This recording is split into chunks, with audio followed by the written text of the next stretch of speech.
हम बच्चों को सदा संपूर्ण स्थिति में देखना चाहते हैं। इसलिए बाबा कहते हैं मेरे बच्चे महावीर अंगद समान अचल अडोल रहे। तो बाप दादा कहते हैं निर्णय शक्ति भी, परखने की शक्ति भी कैसे आएगी? जब बाप दादा को हम समझते हैं कि बाबा की शिक्षाएं ही हमारे लिए कल्याणकारी है। जो बाबा ने शिक्षा दी है वही हमारे लिए सर्वश्रेष्ठ श्रेष्ठ। तो बाबा की शिक्षा है कि बच्चे कोई भी परिस्थिति आती है उसको उसमें सहन करो। सहन करने से तब हमारी निर्णय शक्ति बढ़ती है।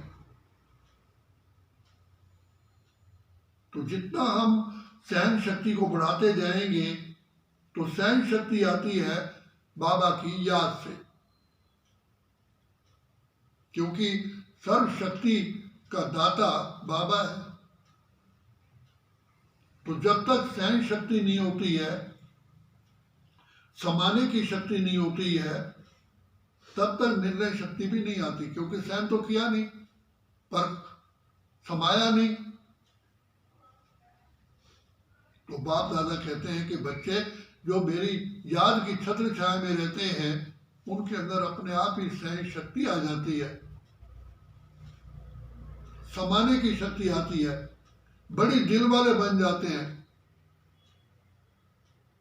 तो इसमें भी सामना करने की शक्ति आ जाती है, क्योंकि भगवान हमारे साथ है ना। और ड्रामा कल्याणकारी है, ये भी सदा समझो।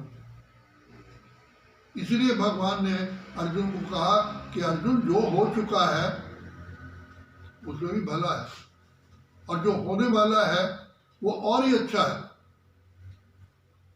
और जो हो रहा है वो भी अच्छा है, कल्याणकारी है।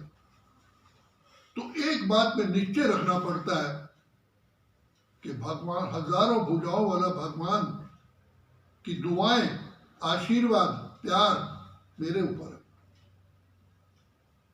हम चिंता क्यों करें उसे, चिंता हमारी है। हमारी नाव का रक्षक स्वयं कल्याणकारी है। कभी भी घबराना नहीं है। इसलिए कोई बात होती है, सहनशीलता से ही नम्रता आती है, मधुरता आती है, सरलता आती है, पवित्रता आती है, दिव्यता आती है। और अब बाबा कहते हैं औरों की भी आपको दुआएं मिलती हैं। तो दुआएं लेने का यही एकमात्र तरीका है।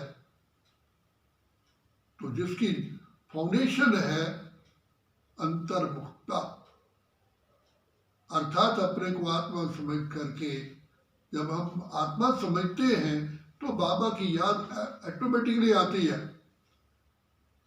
और आत्मविश्वास बढ़ता है, आत्मिक बल बढ़ता है कि जब भगवान हमारे साथ है मुझे क्यों घबराना है। अपने आप ही नम्रता आती है। ये सब बातें आते ही अपने आप परखने की और निर्णय शक्ति आ जाती है। हम किसी हलचल में नहीं आते हैं। देखो, जब कोई इंसान क्रोध में होता है उसको कहो भाई ये काम करें या ना करें, कहते भी अभी मैं डिस्टर्ब हूं। क्या उस समय परख सकेगा, निर्णय कर सकेगा? या कहीं लगाव है, मोहवश है, तो वो सही निर्णय दे पाएगा? तो इसलिए बाबा कहते हैं बच्चे आत्मस्थिति में टिकोगे तो अपने आप ही लाइट हाउस, माइट हाउस बन जाओगे।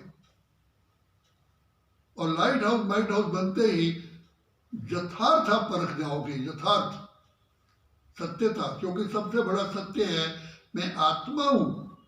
सत्यता में टिकने से ही सत्यता।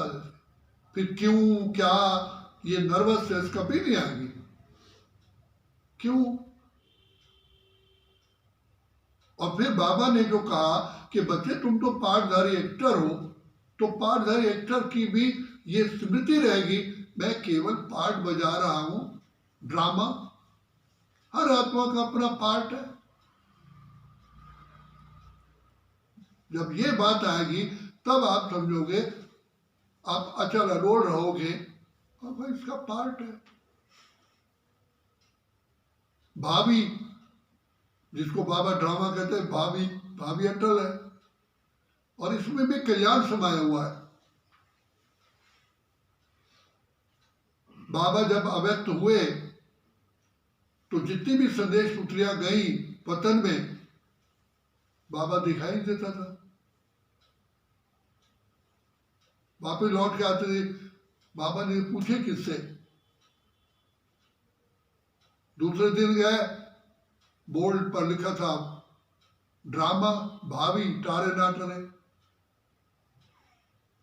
तीसरे दिन बाबा ने यह रहस्य खोला कि हर बात में आपका कल्याण है, क्योंकि आप किसके बच्चे हो।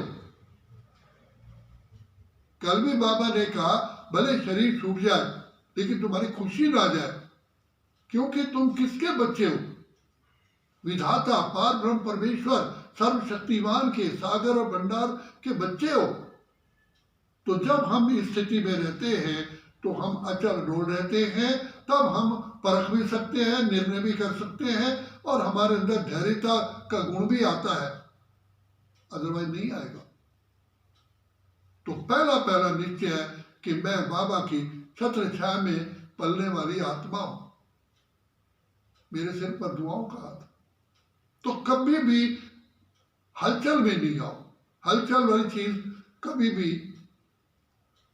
स्टेबल नहीं हो सकती। अच्छा, ओम शांति।